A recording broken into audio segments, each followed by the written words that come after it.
The names of America's roads and highways are clues to its history and its cultural heritage.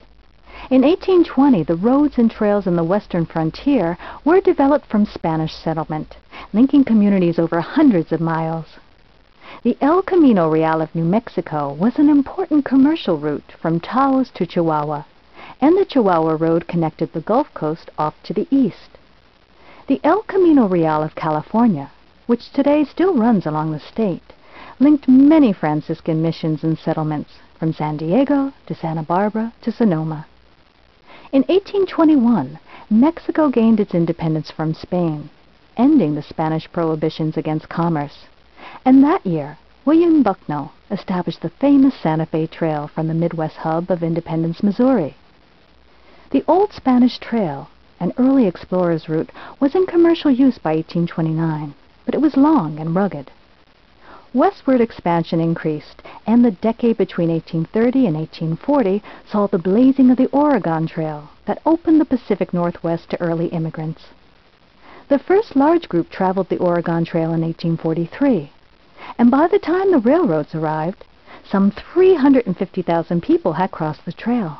In 1841, the California Trail was forged as a more direct route, but it was difficult and risky. In 1846, the Donner Party became snowbound in the Sierras, and over half died. The Donner Pass was named in their memory.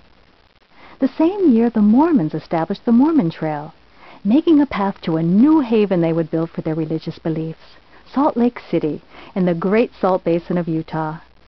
During this era, American settlements continued to build throughout the Western territories. The U.S. Army made new roads during and after the Mexican War of 1848, developing the Mormon Battalion Trail to San Diego and a new Santa Fe Trail in 1849. Railroads in the east began to extend to the frontier by 1850, but roads and trails were still the main routes west of the Mississippi River. With settlement came the demand for mail, and in 1850 the Central Overland Mail Route was established between St. Joseph, Missouri and Sacramento, California. By 1860, eastern growth was pushing west, with a bigger network of railroads in the east providing better access to western roads. New trails improved connections to the Pacific coast as westward development increased. To the south, the Butterfield Overland Mail Line took just 25 days to reach the west coast as it moved from St. Louis to El Paso, Tucson, Los Angeles, and San Francisco. Mail service continued to expand to meet growing commerce. In 1860, the legendary Pony Express was inaugurated and could move a letter 2,000 miles in 10 days. But it was soon canceled when the Overland Telegraph was completed in October of 1861.